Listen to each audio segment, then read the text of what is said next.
সাধারণ মাছির জন্য কখনো মধু উপলব্ধি করানো হয় না। মধু উপরে সাধারণ মাছি গিয়ে সবসময় বেশি বসে না, মাছি দেখবেন নোংরার উপরে গিয়ে বসে। আপনি যখন ক্রিকেট দেখেন, লাইভ ক্রিকেট হচ্ছে, ভারত পাকিস্তানের ম্যাচ হচ্ছে, আপনি কোথায় দেখবেন? টিভিতে দেখবেন। তাহলে টিভিটা আপনার মাধ্যম।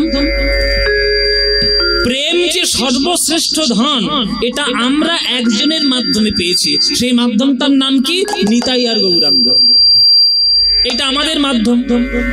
কিন্তু মহাপ্রভু, আমার গৌরাঙ্গ মহাপ্রভু কার মাধ্যমে এই প্রেমকে জেনেছেন, সেই মাধ্যমটাও আমাদের আজকে জানতে হবে। তিনি 5 জনের মাধ্যমে তিনি প্রেম সম্বন্ধে সব থেকে শ্রেষ্ঠ ভাবে জানতে পেরেছিলেন। চৈতন্য চরিতামৃতে সেই 5 জন কে কে বলা রয়েছে, লেখা রয়েছে। চণ্ডীদাস বিদ্যাপতি রায়ের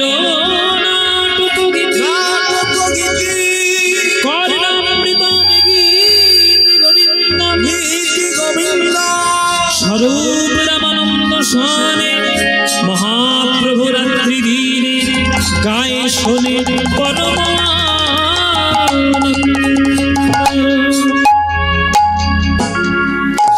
দেখুন, যাদের যাদের মাধ্যমে মহাপ্রভু প্রেম সম্বন্ধে উপলব্ধি করতে পেরেছেন, তাদের মধ্যে প্রথম একজনের নাম, তার বাড়ি আবার বীরভূমে। তার নাম কি? চণ্ডীদাস, নানুরের চণ্ডীদাস ঠাকুর। আরো চণ্ডীদাস আছে, সেটা নিয়ে এখন মহাপ্রভু কার কাছ থেকে পেয়েছেন সেটা নিয়ে নানান ধরনের সাহিত্যিক বিতর্ক রয়েছে। আমি সেই বিতর্কের মধ্যে যাচ্ছি। আমি বাঁকুড়ার সারদার চণ্ডীদাসের কথাও বলবো, আবার বীরভূমের নানুরের চণ্ডীদাসের কথাও বলবো। চণ্ডীদাস নামক ব্যক্তির কাছ থেকে মহাপ্রভু প্রেম সম্বন্ধে জেনেছেন। তারপরে একজনের নাম এলো বিদ্যাপতি। সেই বিদ্যাপতির জীবন কথা আজকের আমরা তুলে ধরবো। কেননা আপনারা অলরেডি হ্যান্ডবিলে আপনারা দেখতে পেয়ে গেছেন যে কি লীলা আজকের এখানে পরিবেশিত হবে। কবি বিদ্যাপতি আমার খুব প্রিয় একটি লীলা, আমার খুব প্রিয় একটি সাবজেক্ট, একটা বিষয়।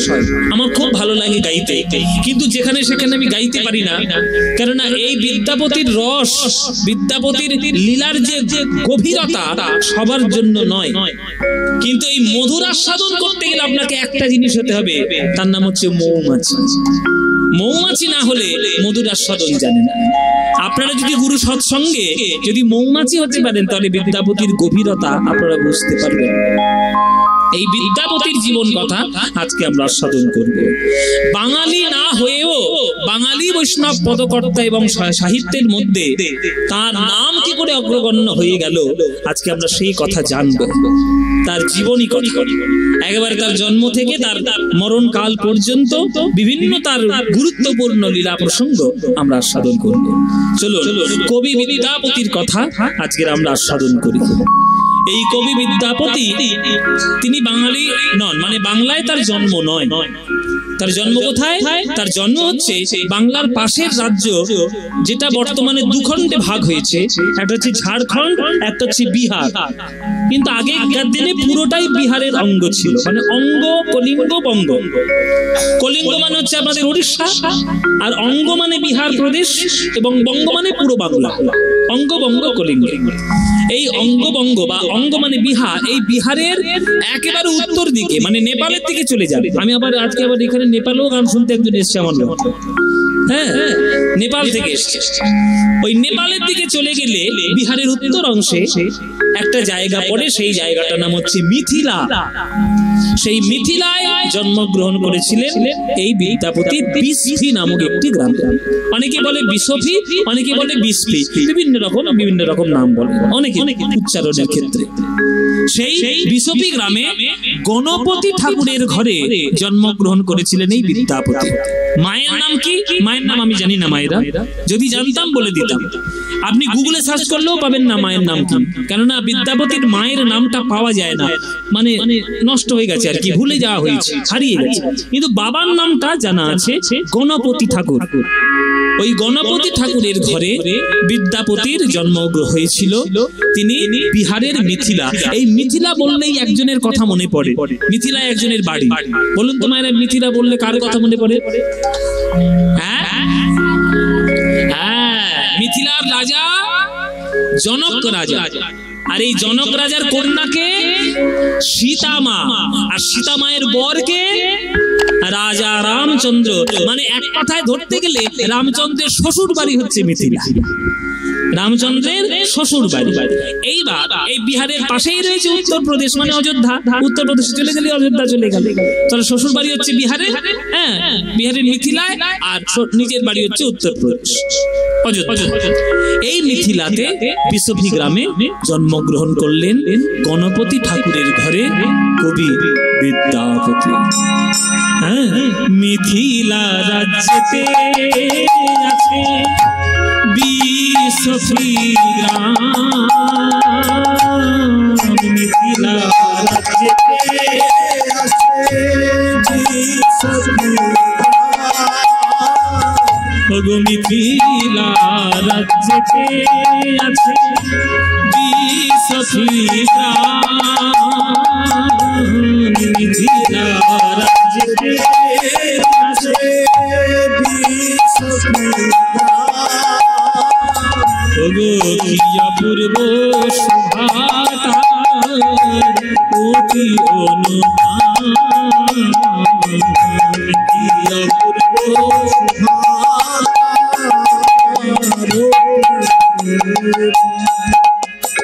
কি অপূর্ব শোভাতার অতি অনুপম। গ্রামে এক একজন মানুষ থাকে যার দেখলে সমস্ত গ্রামের মানুষ শ্রদ্ধায় মাথা নিচু করে প্রণাম করে চলে যায়। দেখবেন কিছু কিছু গ্রামে কিছু কিছু এমন মানুষজন থাকে তাদেরকে দেখে শ্রদ্ধা করে, আবার কিছু কিছু এমনও মানুষ থাকে যার দিকে তাকালেই লোকের দিনটা খারাপ হয়ে যায়, সারা দিনটা নষ্ট হয়ে গেল, এরকমও কিছু লোক আছে।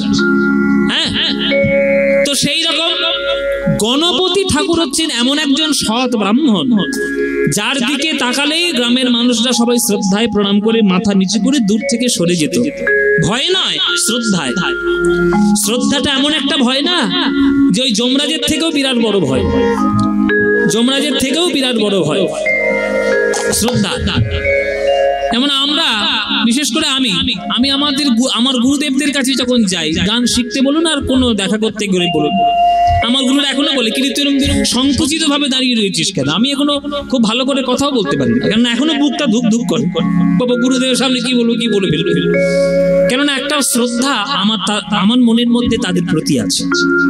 ওই জন্য কিছু মানুষের সেই রকম সম্মান রয়েছে গ্রামে।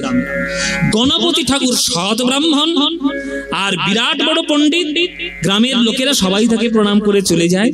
আর তার বাড়িতে যদি একটা পুত্র সন্তানের জন্ম হয় তাহলে গ্রামের মনের আনন্দ হবে না মানুষের মনের মধ্যে?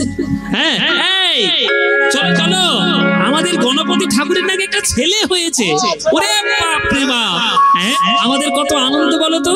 পরে ভবিষ্যতের ব্রাহ্মণ, ভবিষ্যতের পণ্ডিত আমরা আমাদের গ্রামের মধ্যে পেয়ে গেলাম। চলো দেখতে যাবো সবাই মিলে।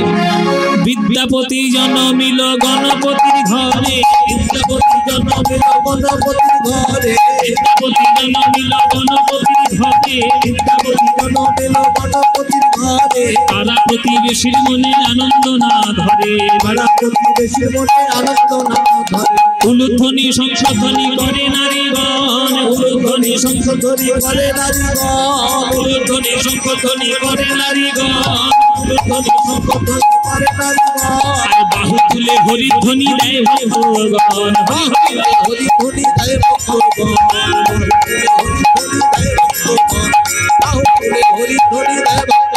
তাদের আনন্দ আর ধরে না, আনন্দ ধরে না, আনন্দ আর ধরে না, আনন্দ ধরে না, বিদ্যাপতি জন্ম হেতি আনন্দ আর ধরে না, বিদ্যাপতি জন্ম হেতি আনন্দ ধরে না, বিদ্যাপতি জন্ম হেতি আনন্দ আর ধরে না, বিদ্যাপতি জন্ম হেতি আনন্দ ধরে না। হরি হরি হরি বলে হরি ধ্বনি সবাই করে, হরি হরি হরি বলে সবাই করে, হরি হরি হরি বলে হরি সবাই করে,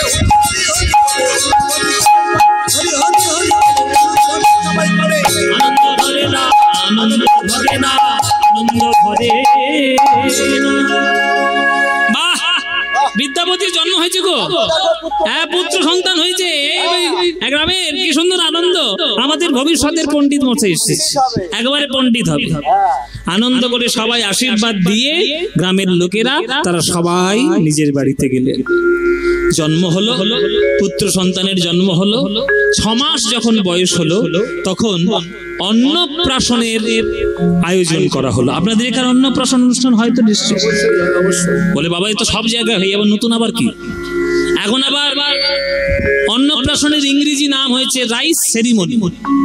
হ্যাঁ, দেখবেন সব প্রোগ্রামের সব নিমন্ত্রণ ছাপায়, কার্ড ছাপায়, রাইস সেরিমনি। আর আমাদের বাংলায় বা আমাদের শাস্ত্রে তাকে বলা হয়েছে অন্নপ্রাশন। আপনাদের এদিকে হয় কিনা জানি না। ওই অন্নপ্রাশনের দিনে একটা বড় ওই পেতলের থালা বা কাঁসার থালা, তার মধ্যে বিভিন্ন জিনিস দেওয়া হয়, মানে মাটি, ধান, টাকা, তারপরে কলম, বই, এগুলো দেওয়া হয়। আপনাদের হয় কি এদিকে? হয়। হ্যাঁ, তারপরে বিভিন্ন রকম শাস্ত্রীয় গ্রন্থ দিয়ে সেইটা বাচ্চার কাছে ধরে দেওয়া হয়। এবার সাধারণ মানুষের মনের বিশ্বাস যে ওই বাচ্চাটা আনন্দ করে যেটা গিয়ে ছুঁইবে সেটাই সে হবে। যদি মাটি ছোঁয় বা ধান ছোঁয় তাহলে চাষি হবে, যদি কলম ছোঁয় তাহলে পড়াশোনা করবে, যদি টাকা পয়সা ছোঁয় তাহলে ব্যবসাদার ভালো হবে। এইরকম বিভিন্ন ধারণা আমাদের মনের মধ্যে আছে। বিদ্যাপতির অন্নপ্রাশনের দিন পুরো গ্রাম নিমন্ত্রণ করেছে গণপতি ঠাকুর, সবাই আসবেন, ছেলেকে আশীর্বাদ দিয়ে যাবে। সবাই গ্রামের লোকেরা গিয়ে হাজির হয়েছে। সবাই উদ্গ্রীব হয়ে রয়েছে যে বিদ্যাপতি কোনটা ধরে দেখব। এবার দেখেন বড় কাঁসার থালা, তার মধ্যে বিভিন্ন জিনিস, ধানও রয়েছে, মাটিও রয়েছে, রূপোর টাকা, সোনার টাকাও রয়েছে, সব সুন্দর করে সামগ্রী সাজানো রয়েছে। আর মাঝখানে একটা বই রাখা আছে, সেটার নাম হচ্ছে শ্রীমদ্ ভাগবত। এবার সেই থালাটা যখন এগিয়ে দেওয়া হচ্ছে, পাড়ার লোকেরা উদ্গ্রীব হয়ে আছে যে কোনটা ধরে দেখব। মায়েরা, সোনা চকচক করছে, লোভনীয় বস্তু, রূপোর টাকাও চকচক করছে, লোভনীয় বস্তু, বাচ্চাদের খেলনার জন্য অনেক বেশি তাদের আগ্রহের বিষয়। কিন্তু যতবারই থালাটা সরিয়ে দেওয়া হচ্ছে বা ঠেলে দেওয়া হচ্ছে, বিদ্যাপতি কিছুই ধরছে না। শুধু একবার করে যেই থালাটা এগিয়ে দেয়, বিদ্যাপতি ঝাঁপিয়ে গিয়ে ওই শ্রীমদ্ ভাগবতের উপরে গিয়ে পড়ছে। ভাগবতের উপরে আবার টেনে নিয়ে আসা হলো, আবার থালাটা এগিয়ে দেওয়া হলো, আবার বিদ্যাপতি ভাগবতকেই ধরেছে। যারা পরম বৈষ্ণব তাদের চোখে জল এসে গেল। ওগো গণপতি, ভাগ্য করে ছেলে পেয়েছো, তোমার ছেলে ধান ছুঁইল না, টাকা ছুঁইল না, মাটি ছুঁইল না, গিয়ে সোনা চকচক করছে সেটাও ছুঁইল না, গিয়ে বারে বারে জড়িয়ে ধরেছে শ্রীমদ্ ভাগবত। আমরা প্রাণ ঢেলে আশীর্বাদ করে যাই, গোবিন্দের চরণে প্রার্থনা করে যাই, এই ছেলে একদিন না একদিন মহা মহা মহা পণ্ডিত হয়ে উঠবে। আমরা আশীর্বাদ করি, অন্নপ্রাশনের দিনে বিদ্যাকে সে আপন করে নিয়েছে, তাই আজ থেকে ওই সন্তানের নাম হলো বিদ্যাপতি। যারা সত্যিকারের মহান হয় তাদের জন্ম থেকেই বোঝা যায় যে তারা কিছু না কিছু একটা করবে।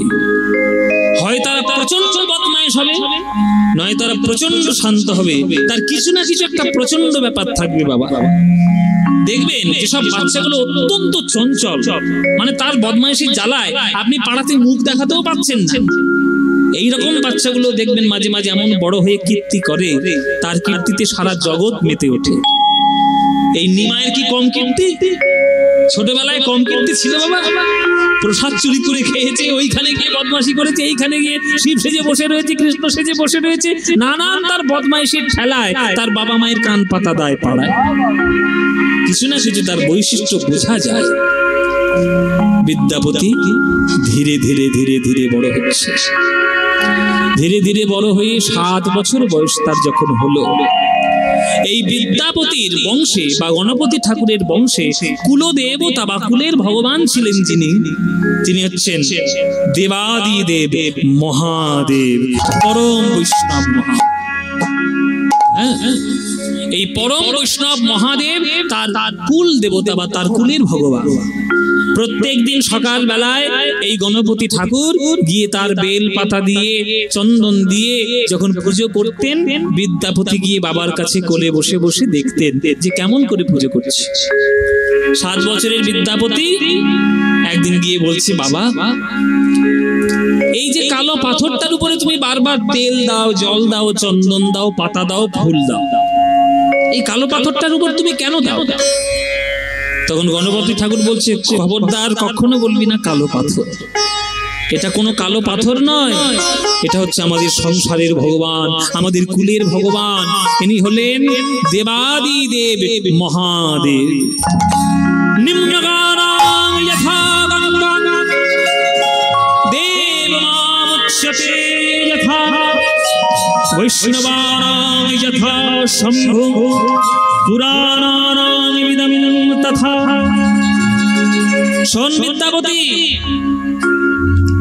নদীদের মধ্যে যেমন গঙ্গা শ্রেষ্ঠ, দেবতাদের মধ্যে যেমন বিষ্ণু শ্রেষ্ঠ, তেমনি জগৎ মাঝে বিশ্ব ব্রহ্মাণ্ডে যত বৈষ্ণব রয়েছে সকল বৈষ্ণবের মধ্যে শিব ঠাকুর হলেন শ্রেষ্ঠ। তাই আমরা বৈষ্ণবের পূজারী, আমরা শৈব তন্ত্রে বিশ্বাসী। এই শৈব তন্ত্রে আমরা ভগবানকে ডাকার চেষ্টা করি। তোমারও আরাধ্য দেবতা হলেন এই শিব ঠাকুর। বাবা বিদ্যাপতি, আমি তোমাকে আশীর্বাদ করলাম আর জীবনের একটি লক্ষ্য দিলাম। জীবনে বড় হয়ে অনেক পড়াশোনা করবে, অনেক বড় পণ্ডিত হবে, কিন্তু তোমার জীবনের মূল উদ্দেশ্য থাকবে যাতে জীবনে একটা দিনের জন্য অন্তত শিব ঠাকুরের করুণা যেন তুমি পেতে পারো, এইটা তোমার জীবনের লক্ষ্য বাবা। তাই বাবা, আমি শিব ঠাকুরের কৃপা পাবো, কেন পাবি না? নিশ্চয়ই পাবি। ডাকার মতো ডাকতে পারলে হ্যাঁ, তাকে কে না পাবে, তাকে কিভাবেই না পাওয়া যাবে, ঠিক পাওয়া যাবে। তবে ডাকটা যেন ডাকার মতো হয়। ডাকটা ডাকার মতো না হলে কিন্তু হবে না। ডাকার মধ্যে যদি ফাঁকিবাজি থেকে যায় তাহলে সেই ডাকার মধ্যে কিন্তু ভগবান আসবে না। হ্যাঁ, শোনো, তারে ডাকলে নাকি পাওয়া যায়, আমি শুনেছি কানে, ডাকলে নাকি পাওয়া যায়, শুনেছি কানে, তারে ডাকলে নাকি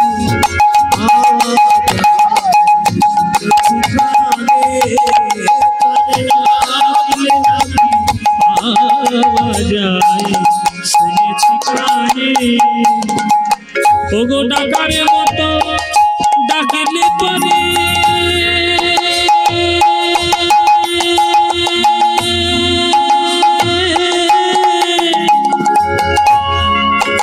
দেখা যায় হৃদি বৃন্দাবনে।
বাবা, তুমি আমার জীবনের একটা উদ্দেশ্য দিলে, কিন্তু এই উদ্দেশ্য পালন করতে গেলে কোন পথ আমাকে অবলম্বন করতে হবে?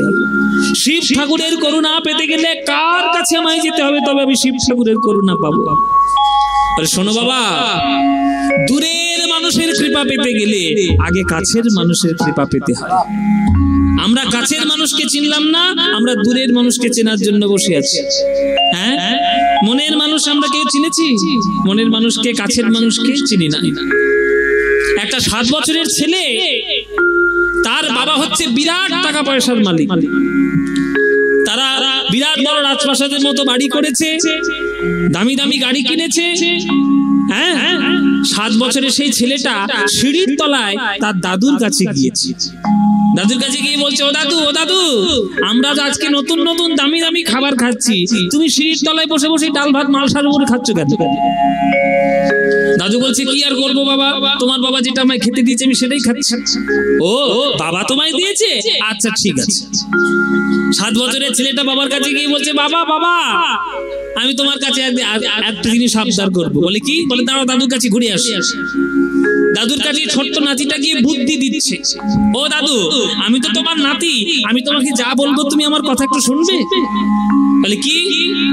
বলে যে তুমি মালসায় তুমি ভাত খাও, ওই মালসাটা যখন পুকুর ঘাটে ধুইতে যাবে আজকে গিয়ে দুম করে ভেঙে দিয়ে আসো। দাদু বলছে, বাবা সর্বনাশ করেছে, আমার ছেলের থেকে আরো সাংঘাতিক, নাতিটা সাংঘাতিক হয়েছে। তবু তো মালসার মধ্যে দুটো ভাত খেতে পারছি, ডাল ভাত, এই ভেঙে দিলে বলছে মানে না খেয়ে মারবে বলছে। হ্যাঁ, মাটিতে ভাত খেতে হবে। না, আমার কথা শুনতেই হবে। ওরে বাবা, আমি খাবোটা কি? খাবো কিসে? না, আমি তোমার নাতি, আমার কথা শুনতে হবে। ঠিক আছে। পুকুর ঘাটে গিয়ে সেই মাটির মালসা ভেঙে দিয়েছে, ওই নাতিটাই বাবাকে ডাকতে শুরু করেছে, ও বাবা দেখে যাও, দাদু দাদু আমার মালসা ভেঙে দিয়েছে। এবার ছেলে এসে তো বকাবকি শুরু করেছে, মাটির মালসা ভেঙে দিলে খাবে কিসে? খাওয়া বন্ধ করে দেবে একেবারে। নাতি বলেছে,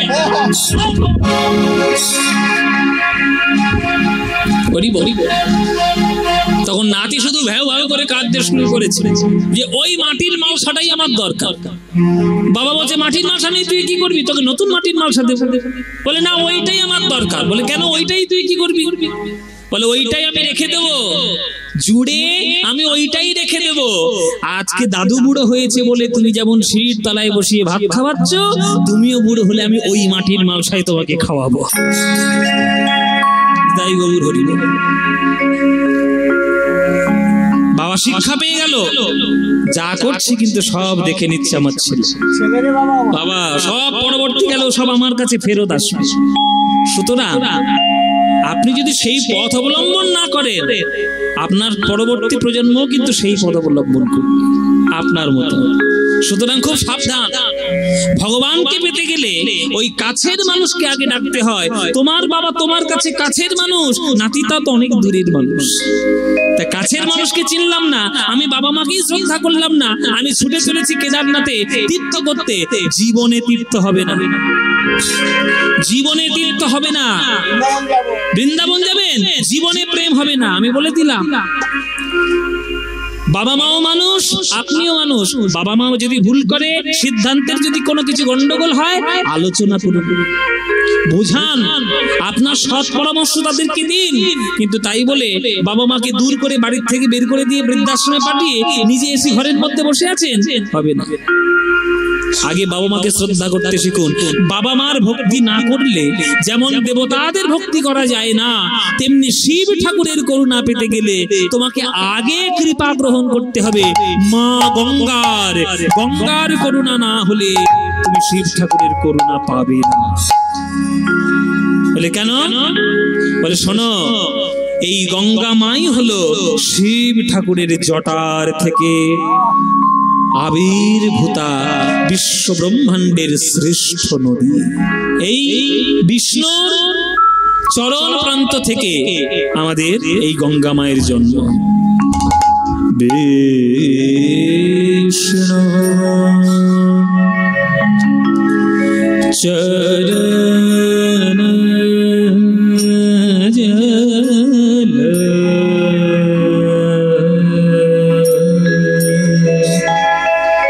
সবাই একটু হাত জোড়ে করে বসবেন। ইকো কমাও, ইকো দেবেন, ইকো দেবেন।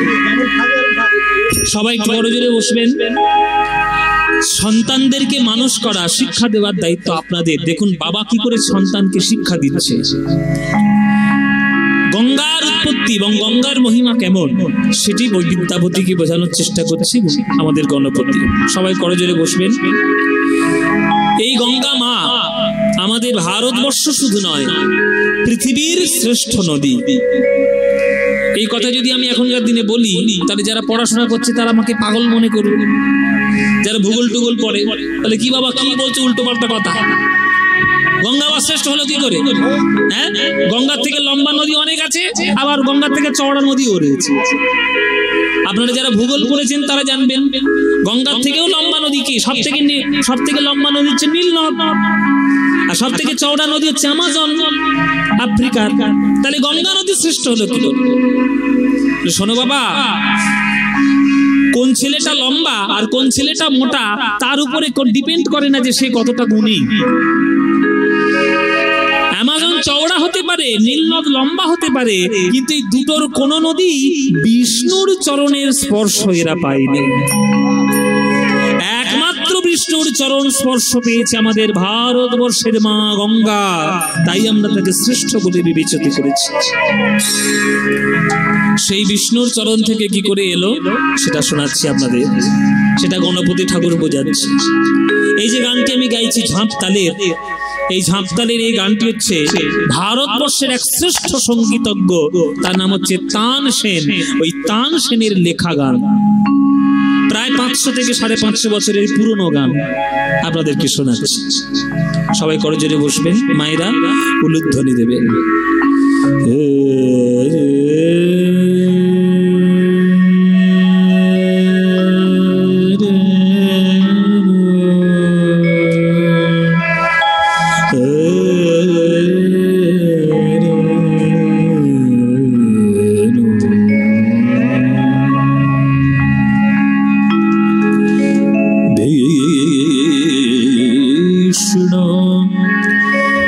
चरण जल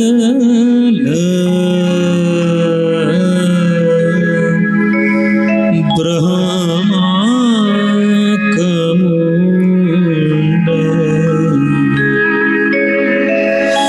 विष्णु चरण जल ब्रह्मा कमुंडल विष्णु चरण जल ब्रह्मा कमुंडल शिव जटाजूट शिव जटाजूट देवी गंगे विष्णु चरण जल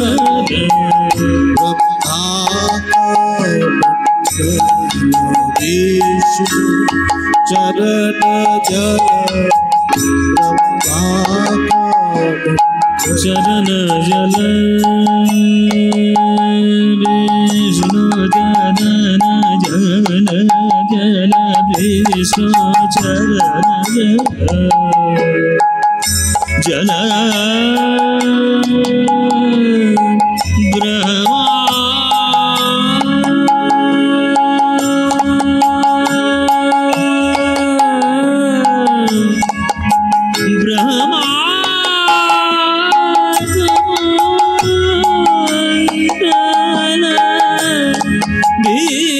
विष्णु चरण जल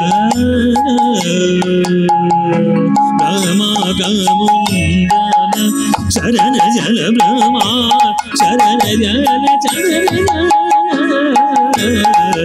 विष्णु चरण जल ब्रह्मा। तानसेনের তৈরি ওই জন্য শাস্ত্রীয় সঙ্গীতের সেই রকম বিকাশ। মামা পামা পা নি নি নি নি নি পা পা মা পা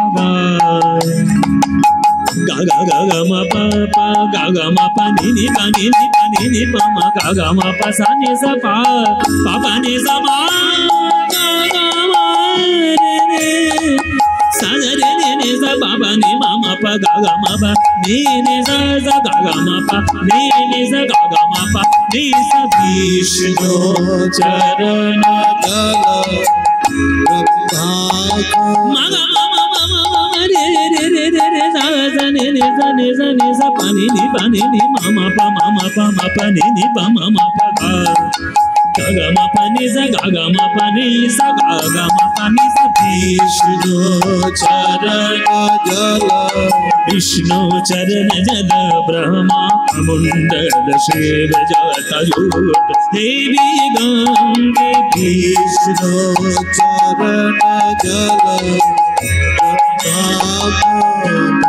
दुबारा पर देखो विष्णु विष्णु चरण जल ब्रह्मा ब्रह्मा कमंडल कमंडल शिव जटाजूट देवी गंगे বিষ্ণু চরণ জল ব্রহ্মা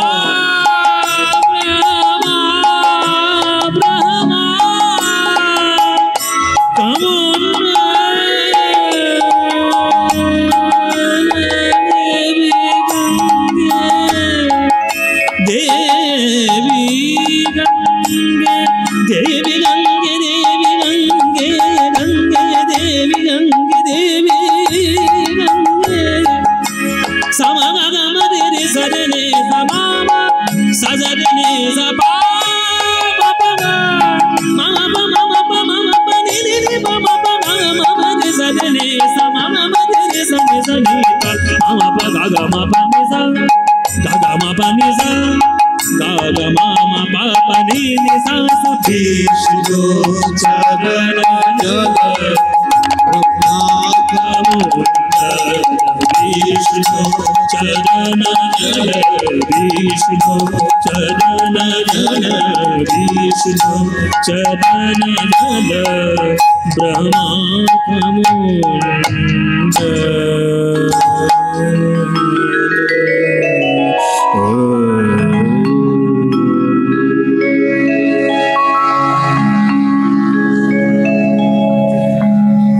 ভারতবর্ষের শাস্ত্রীয় সঙ্গীতের এটাই হচ্ছে মূল রস।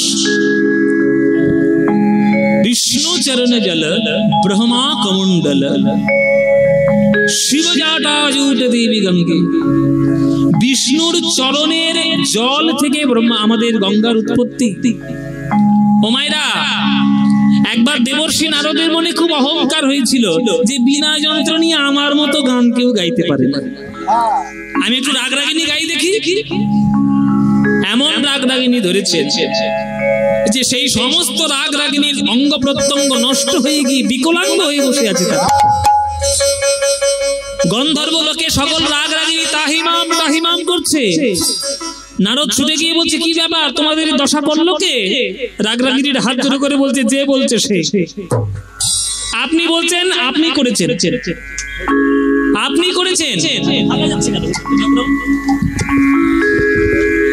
আপনি করেছেন, আপনি আমাদের আবার জিজ্ঞেস করছেন আপনাদের কেমন হলো? আপনি করেছেন, আপনি উল্টো পাল্টা এমন গেয়েছেন যে আমাদের সব বিকলাঙ্গ অবস্থা হয়ে আছে, আমরা বিকলাঙ্গ হয়ে আছি। তখন নারদমুনি বলছে যে তোমাদের তাহলে সুস্থতার উপায় কি? বলে আমাদেরকেই যদি আবার পুনরায় নতুন ভাবে সঠিক সুরে কেউ গাইতে পারে তখন আবার আমরা ঠিক হব। তাহলে কে তোমাদের গাইবে? আমি আরেকবার ধরবো নাকি তোমাদের? বলে খবর তারা ধরবেন না, যা ধরেছেন তাতেই হাত পা ভেঙে বসে আছে। এবার যদি ধরেন এবার মারা পড়বই।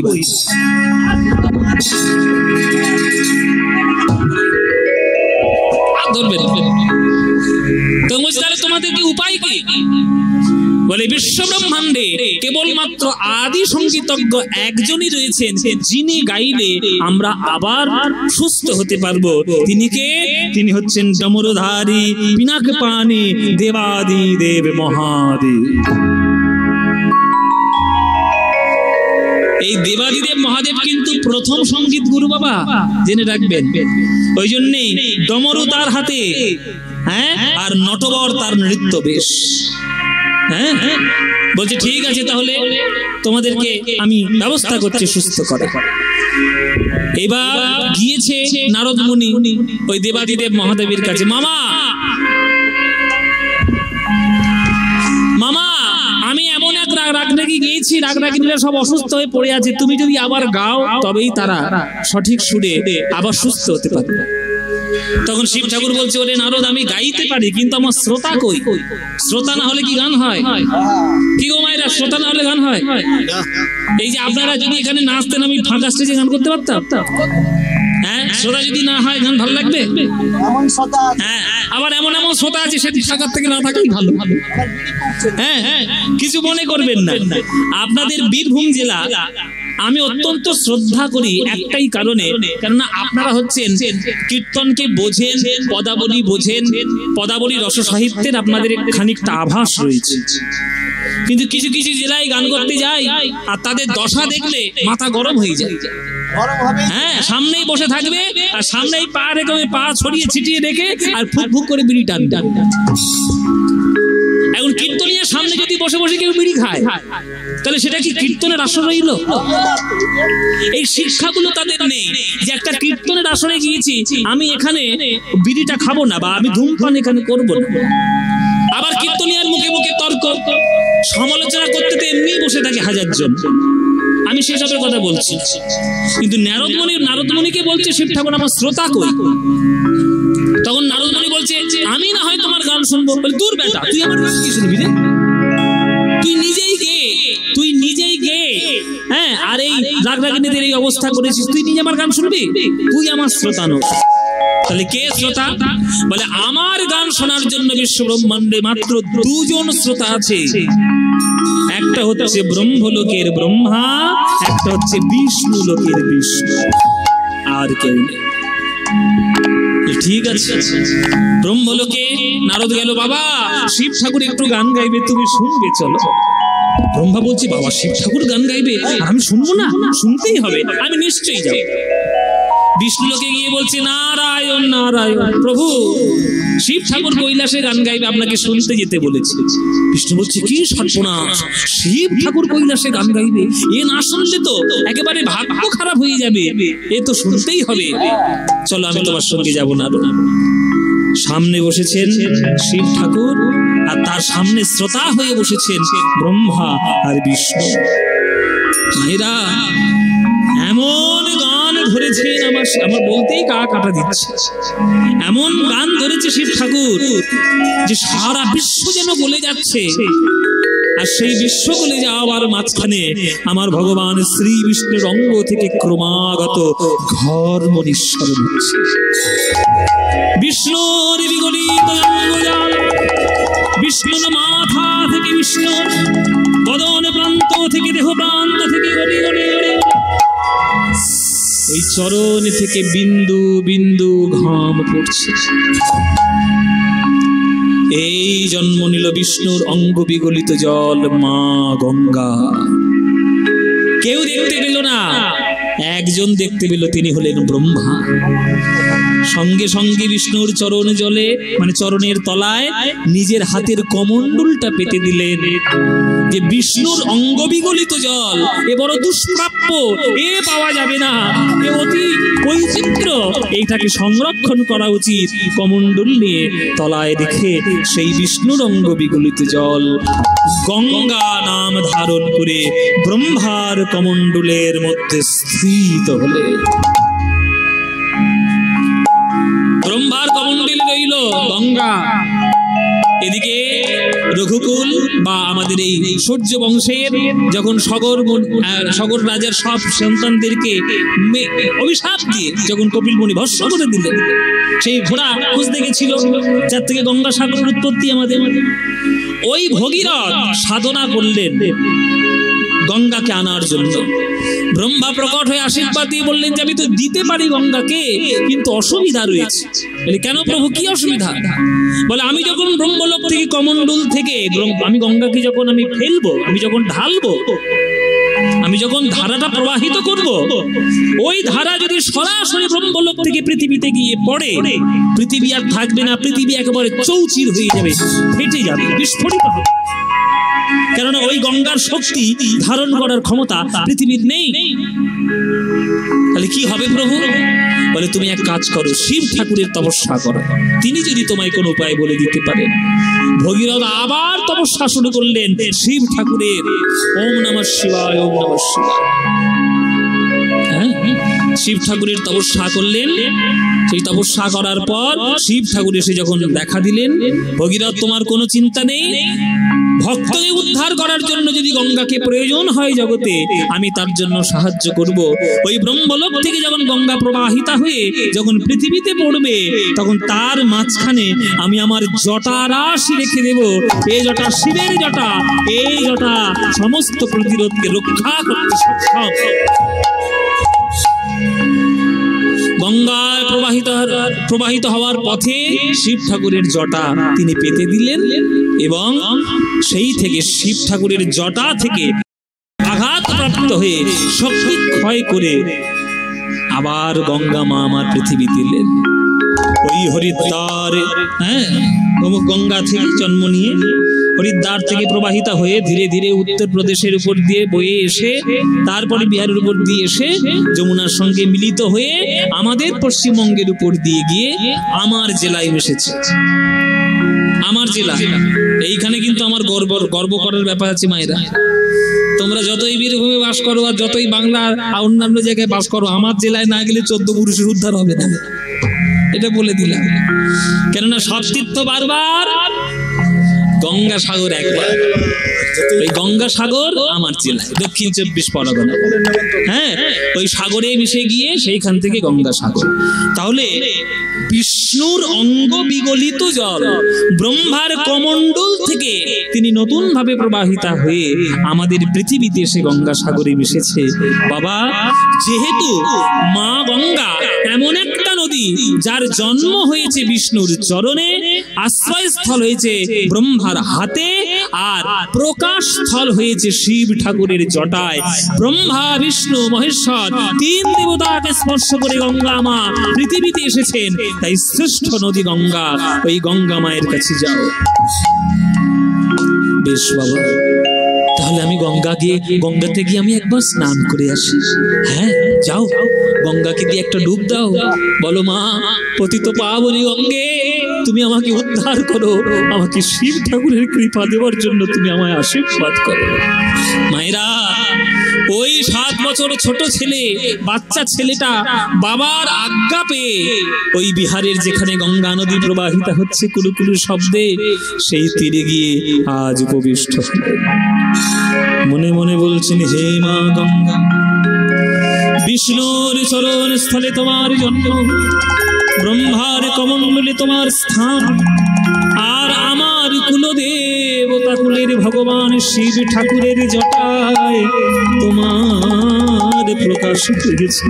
মা, তুমি কৃপা করো মা গো, যেন আমি শিব ঠাকুরের করুণা পেতে পারি, যেন তোমার করুণায় আমি ভক্ত হতে পারি। আমি তোমার চরণে সে আজ প্রণামী জানাচ্ছি। মা গো, তুমি আমায় করুণা করো। তোমার তীরে এসে আমার মনটা বড় ভরে গেল মা। এখন তোমার তীর ছেড়ে চলে যেতে আমার নয়নে ধারায় প্রবাহিত হচ্ছে। বড় সুখ সাবন, বিদ্যাপতির লেখা জীবনের প্রথম গান গঙ্গা বন্দনা। সেই গঙ্গা বন্দনাটা এখানে আছে। যদি আপনারা শুনতে চান তাহলে পুরো পথটা শোনাবো, যদি না শুনতে চান তাহলে পরের প্রসঙ্গে চলে যাব। কি গানটা গাইবো নাকি গাইবো না? গাইবো বাবা। ঘড়ির কাঁটা কিন্তু টিকটিক করছে, দেরি হয়ে যাচ্ছে কিন্তু। হ্যাঁ, দেরি হয়ে যাবে। এই দেখো, সেরে চিন্তা করা, সবাই মিলে হাত জোড় করে বসুন। আর গঙ্গার বন্দনা বিদ্যাপতির করে, বিদ্যাপতির শ্রীহস্তে লেখা শুনুন। बड़ सुख सावन आवल तुअति रे, बड़ सुख सावन तुअति रे, बड़ सुख सावन,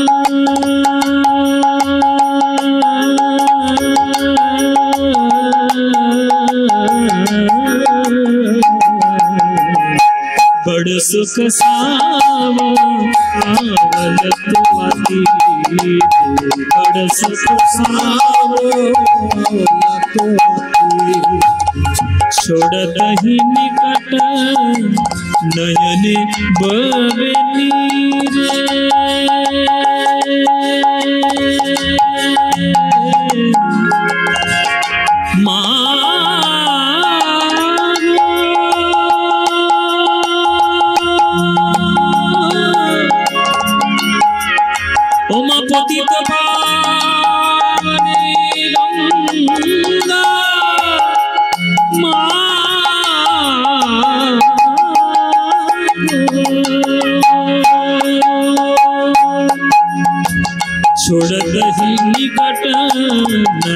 ভাবেনি রে छोड़ तो ही निकटो नैने भावेनी